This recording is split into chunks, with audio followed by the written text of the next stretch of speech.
I've had the Swivl robot for about a year, and in the year of testing and using in the classrooms and fielding this, there's some things that I've learned that will make your Swivl for you to get the most out of your Swivl robot. So in this video, I want to explore some of the best practices that I've found to get the most out of your Swivl robot. I'm Dennis Lane, and this is Teacher Tech on the Trail.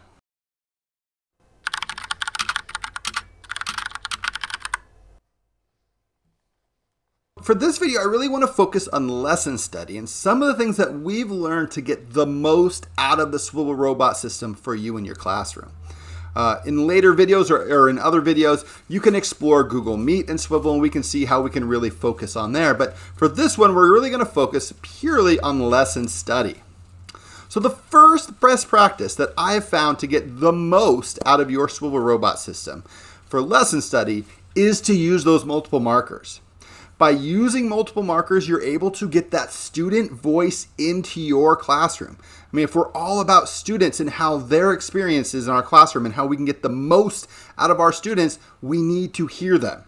So use multiple markers. Place them around the room so you can hear how students are responding to you as an instructor. It's really quite enlightening. So best practice number one, use multiple markers.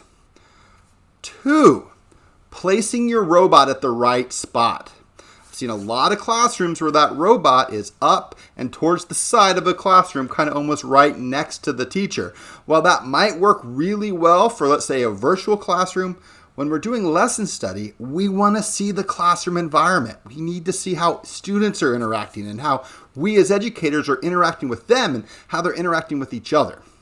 For that place, we need to move that robot more towards the back and center so that we are able to see all of the classroom. Think that when you walk into a classroom to watch another teacher, where do you normally go to interact and observe? It's usually not to the front and side, it's more towards the back usually. So think of the robot as your proxy. Where would an observer go in your classroom? 3, use a tripod. If you have one, it's just a regular camera tripod, use that in your classroom. It allows you flexibility to put that robot wherever you want to have it really observing you from. If you don't have one, your office has some, and some of the schools have been purchasing a specific tripod for you to use for Swivl. There should be about 4 or 5 in all the buildings. So use a tripod. You'll get way more out of that Swivl robot. 2, whether you're using a tripod or just sitting on a counter, take that Swivl robot and tip it a little bit. So when we purchased our cases to make sure that our iPads were safe, they're a little bit thicker than what we normally would intend for the Swivl. Now, that's great for reliability and protecting our iPads, but what it does is it takes that iPad in the robot and it tips it back a little bit. So in order to get more out of your screen, and so you're not just seeing the sky above you, you're seeing students and you as the educator, you need to tip that robot. Now, it's really simple. If you're on a tripod, that tripod flexes, you can tip it just a little bit. If you're having it sitting on a counter or a bookshelf, just take one simple book and slide it behind it. Even just a little thin book is going to make a huge difference in making it so you're seeing more of you and the students and less of the ceiling. So slightly tip that robot just a tiny bit. Number 5, move slowly around your classroom. Remember, the robot uses an IR sensor on that marker to follow you. And if you're moving really fast around the classroom, especially if you're standing next to that robot and you're moving fast, that tracking will not keep up with you.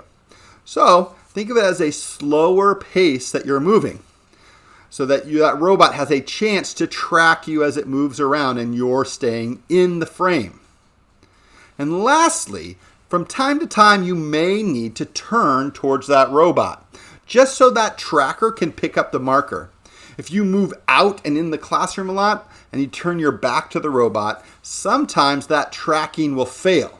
And if it does that, that's why we need to from time to time, kind of remind the robot where we are, and we kind of move so it can see you. Now that's really important because in lesson study, we're trying to see what the classroom environment looks like.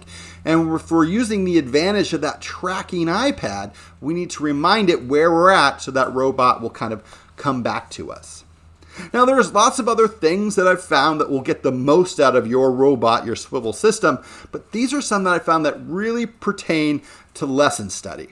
So if you have some of your own best practices or something you've found that really works really well for you in Swivl, hey, please let me know. I'm Dennis Lane, and this has been Teacher Tech on the Trail.